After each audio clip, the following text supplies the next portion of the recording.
आज हम लोग गुर्जर प्रतिहार के बारे में देख रहे थे, त्रिपक्षीय संघर्ष कन्नौज का। ठीक है, तो आखिर कन्नौज इतना इंपॉर्टेंट क्यों था? क्यों सब लोग चाहते थे कि हम लोग कन्नौज पे क्या करें, कन्नौज पे अपना अधिकार करें? क्यों?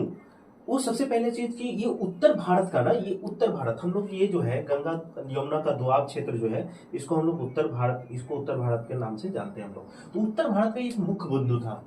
तो सबसे पहले तो जब थानेश्वर से कन्नौज को जब राजधानी बनाई गई थी, तो यहाँ पे ना ये एक सेंट्रलाइज हो गया था। कैसे होता है कि किसी भी चीज की राजधानी जो होती है वो बहुत महत्वपूर्ण जगह होती है। अगर राजधानी पे कब्जा हो गया तो मतलब पूरे देश पे कब्जा हो गया।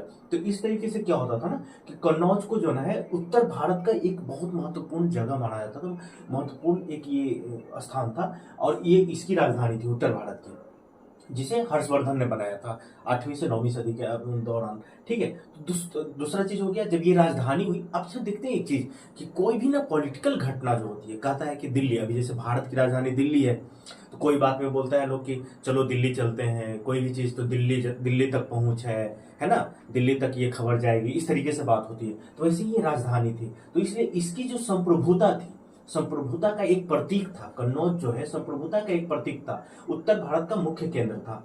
गंगा नदी और यमुना नदी का ये दोआब क्षेत्र था। अब हम लोग जानते हैं कि जहां दोआब क्षेत्र होता है, दोआब मतलब दो नदियों के बीच की भूमि, मान लीजिए ये जो क्षेत्र हो गया, ये इतना इंपॉर्टेंट होता है क्योंकि इसके दोनों तरफ से नदी बह रही है। ठीक है, तो यहाँ पे क्या होता है कि पानी का जो है साधन बहुत अच्छा होता है, और पानी का साधन होगा तो वहां पे लोग बहुत सुखी संपन्न होते हैं।